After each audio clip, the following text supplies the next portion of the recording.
you go over the thinking behind the trade today? Oh, with Eli? Yeah, it was a tough decision. Love Eli. He's been great getting to know him over the last year. But as this week went, just looking into it's closer to how our final 53 is going to work out.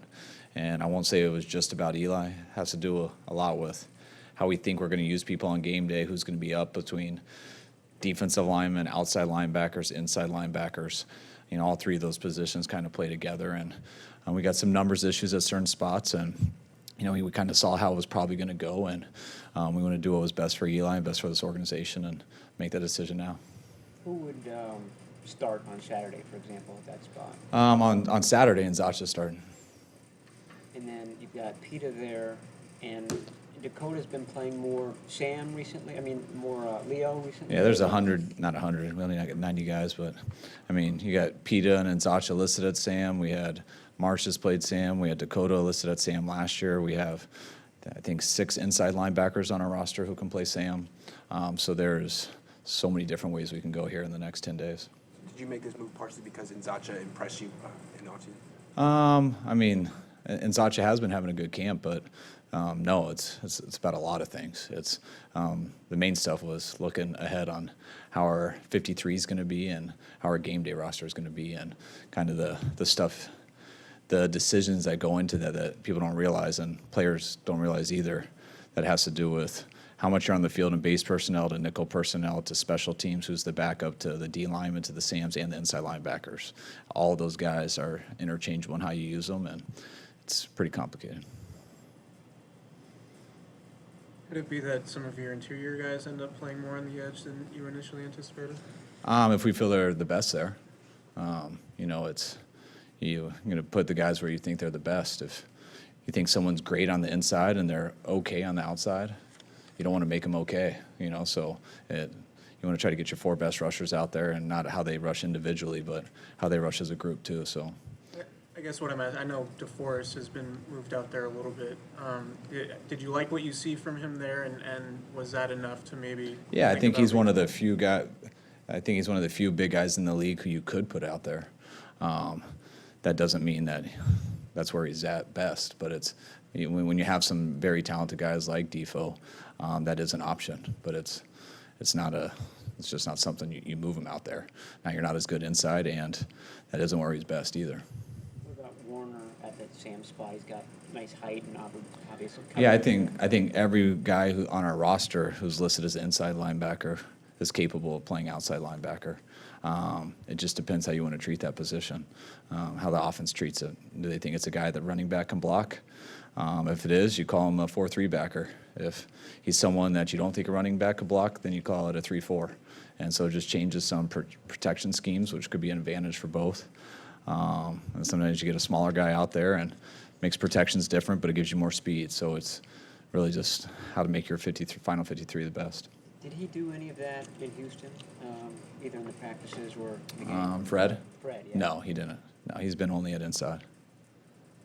There's a certain heft, though, that you have to have, right, on the edge as far as, setting the edge in the run and things like that. I mean, Eli was 270-pound guy last year. Yeah. I mean, are these inside linebackers big enough to kind of handle that aspect? That's just really every NFL team in the league that calls himself a 4-3. They set the edge with 4-3 linebackers that weigh the same, or they do it with strong safeties. You can do it with a hardball corner, which is very different, but that's an option. And some people can do it with 9 techniques. So there's lots of different ways to set an edge. When the defensive lineman's lined up outside the tight end, which is where a Sam linebacker lines up, which is where a strong safety lines up in cover 3. So it's just anybody in the D gap outside of the tight end. I knew that. I was just quizzing. I know. You're just making sure I know. Robert Sala's really praised Eli Harold's ability to set the edge in the past. So was it just that he didn't provide enough to the nickel defense and the special teams and in other ways? No, it was exactly what I said without telling you guys every little detail. But that is what comes down to it. He does set the edge very well, and I would love to keep Eli. Would love to have 90 guys on our roster. But you got to make some tough decisions. We're going to have some tougher ones this year, and we need more than that. And Eli can do more than that. But it's how you balance out your roster. You can't.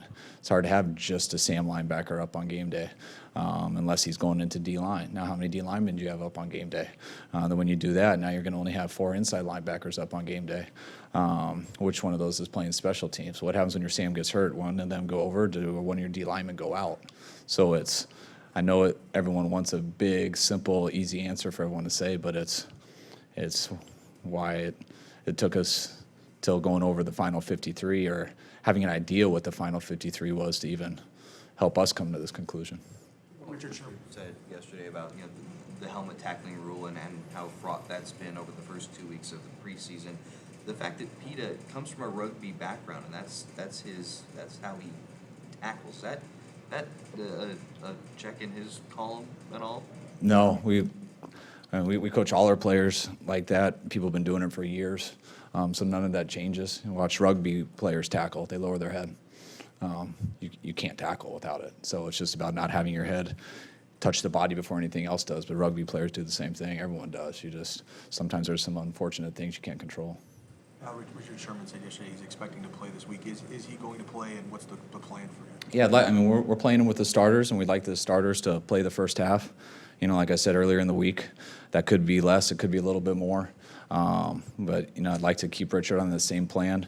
He hasn't been out as much as everyone, so we'll see how it goes. We'll monitor his reps. If it's a ton of reps, you never know how long 2 quarters can go, but hopefully he gets enough that he feels comfortable. And, I'm leaning a lot on Sherm with this. He's finally got to the point where we feel he can go and not have some setbacks. And now it's what he needs to do to get himself ready for Minnesota. And I know a lot of that has to do with getting some playing time this week. And based off of how this goes and how practice goes next week, I'll talk to him and see how much he thinks he needs for San Diego. 5 guys who are dealing with injuries, but we're back practicing today. Armstead, K1 Williams, Malcolm, Solomon Thomas, and Gary Gilliam. Do you expect to have all those guys for Saturday? I got to talk more with the coaches and K1 a little bit about how today went. I do expect all those guys to play except for Gilliam. Gilliam's still in the concussion protocol, since he is still now. He's ruled out. What's been the focus with Jimmy this week? Just detail, improvement on everything. It's been the focus on the whole offense, the whole defense. Just trying to tighten things up the closer you get to the games counting. And I think we've had a real good week of practice. I think we responded well to a lot of the good things and bad things that we went through last week. And these last 3 days I've been real excited about. Cole Wick got the start Saturday in Houston. Is that competition for third tight end closer than maybe he started in camp? Yes. Yeah, those guys are competing hard, Both of the guys are trying to get that third spot, and, some of the other guys, Dwelly and Saxton and stuff, they've come on too and got themselves in the mix. But, it's going to go down to the wire. Does Mike McGlinchey still have a job after his impersonation and rookie? Yeah, he does. Him and Pettis both impersonated me. They did a good job, so it was funny. Any one closer than the other? No, they both were. Neither of them were perfect. Both of them had some good lines in there. They could have got me worse than they did, but they're funny guys. They're talented. They both like to sing. They both can act. They like being in front of a room. They both can do a lot of things. I only care that they can play football, but they have other talents too. You've seen a lot of rookie shows in your time. How did this one rank with the others? I thought it was pretty good. A few guys got booed off, and definitely would like to make them come up again if we have the time to do it. But O-linemen were definitely the best. They did a real good job. All right. Thanks, Phil. All right, thanks, guys.